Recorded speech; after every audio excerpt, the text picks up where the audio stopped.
Is a new season of wokeness beginning with the NFL? The New England Patriots introducing Gerard Mayo as their new head coach after parting ways with legendary coach Bill Belichick after 24 seasons. But Mayo is already causing controversy after bringing up racism during his first press conference. I do see color because I believe if you don't see color, you can't see racism. I want you to be able to go up to those people and really understand those people. So it goes back to whatever it is, black, white, yellow, it really doesn't matter, but it does matter so we can try to fix a problem that we all know we have. It's a stark contrast to what another black head coach said about race last season. Take a listen to this from Tampa Bay Buccaneers coach Todd Bowles. We don't look at what color we are when we coach against each other. We just know each other. I have a lot of very good white friends that coach in this league as well, and we coach ball. We don't look at color.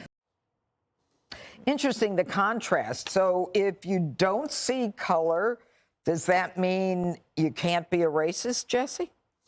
Well, I see color. I mean, I can't deny I don't see color. I look at Obama and I see that he's half white. But if you have to see color to see racism, I do agree with that statement. But if all you see is color, then all you're going to see is racism. And that's the point. I don't think this coach is like Coach Kaepernick. Bob Kraft, the owner, would never do that. Yeah. This guy was asked a question. He's the first black coach. It's a very special day for him. He answered the question. Perhaps seeing color is good when it comes to recruitment and or hiring to get empathy and insight, but this guy knows the NFL is a meritocracy. If all he sees is color and he goes 0-16, he's done. And at levels like this, Judge, where you're talking about the highest level of performance, you're talking NFL, Wall Street, rocket science, performance trumps everything when that much money is on the line. And Todd Bowles was asked about him facing off against a black coach. I think it was the Pittsburgh coach.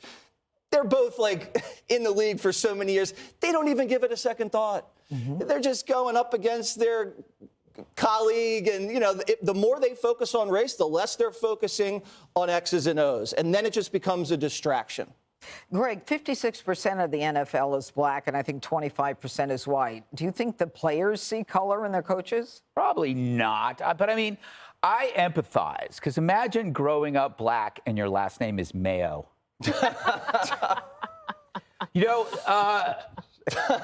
but the problem is, it's like, we've gone over this before, but if you see color everywhere, then you're going to think racism is everywhere, and you become a servant to single variable thinking, which turns your world into a very small, suffocating space, which is why Joy Reid is always hyperventilating. If you look at the research, when we were focused on being a colorblind society, we actually viewed racism as a vastly improving issue.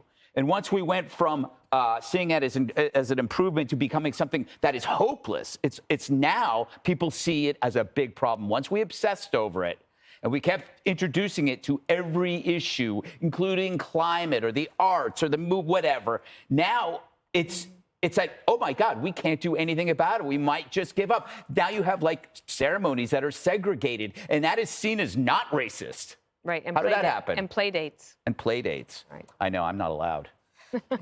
Piers, what say you on this? Look, if I was following Bill Belichick as the coach of the New England Patriots and he'd won 6 Super Bowls, I'd probably be getting my excuses in very quickly because he's going to be an impossible act to follow. So now this guy can simply turn around if it all goes wrong and say, well, the negative coverage is racist. I think it's a shame. I like what the other black coach said. Because he kind of removed skin colour from the equation. And by doing so, you look at him as someone who got his job on merit, as I'm sure this guy did. Right? He's been at the Patriots a while. He's learned from the best in Belichick. Why make it about race, your first press conference? Why not just say, just judge me on the content of the character and performance of me and my players? Because as you said, nearly 2/3 of the players are black, right? 60% of Americans are white. Should we look at the disproportionate number of black players in the NFL and NBA and say it's racist? Well, of course not. We don't look at it like that. And I think it was a shame that the headlines from his first press conference, and it may be, as Greg said, it might have been a bit of naivety. give him a chance, his first big moment, and he was the first black coach there. But it would just be better for him to say, if he just had turned and said, you know what, let's forget the colour of my skin. Just judge me on what my team does on the pitch. I think everyone would have applauded and moved on and felt good about it. What's a As it pitch? is, it feels a bit divisive. What's a pitch? Soccer field. A pitch, what do you call them, fields? Soccer field. Yeah. There Well, if I played football the way you lot do, I call it a field too. Yeah. All right, we have Dana. manicured pitches. You have rough fields because you're barbarians. We take that as a compliment. I know. I meant it as a compliment.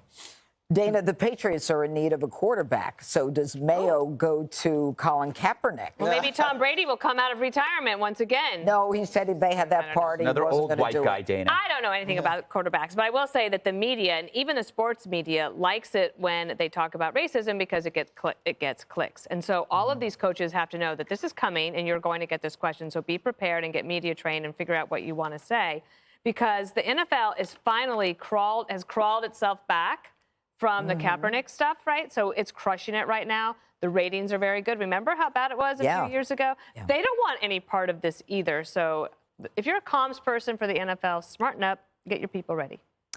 Good point. Hey, Sean Hannity here. Hey, click here to subscribe to Fox News YouTube page and catch our hottest interviews and most compelling analysis. You will not get it anywhere else.